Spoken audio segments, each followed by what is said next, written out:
It was a winning week on Bay and Wall Street, although in some cases a very modest change. The S&P and the Nasdaq also hit intraday records today, and the Nasdaq, the big winner on the week, higher by more than 2%.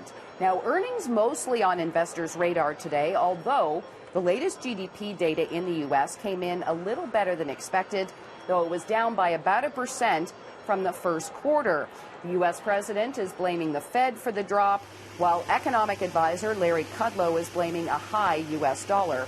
Either way, the latest GDP data was better than expected, yet the U.S. Federal Reserve is very likely to cut interest rates next week, with a number of unknowns still out there, including U.S.-China trade, slowing global growth, and Brexit. It is seen as a preemptive cut, just in case.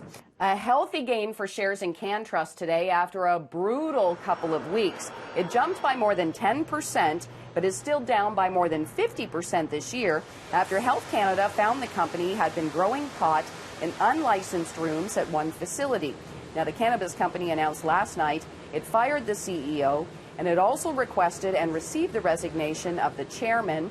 Now, the stock got a downgrade today at Canaccord Genuity, with the company's future still up in the air. A number of stocks in the U.S. hit all-time highs today, and a couple of the companies are familiar names. McDonald's reported a 16th consecutive bump in comparable store sales globally. Earnings adjusted for restructuring costs came in a penny shy, but revenue was better than expected. So that stock hit an all-time high, and Starbucks also hit a record today after the coffee giant raised its guidance while slowing the pace of new store growth expectations. And a survey from Manulife shows about 38% of Canadians are living with debt, and they admit it's because they are living beyond their means, with social media getting at least some of the blame. The survey essentially concludes that many are overspending because of FOMO, or fear of missing out.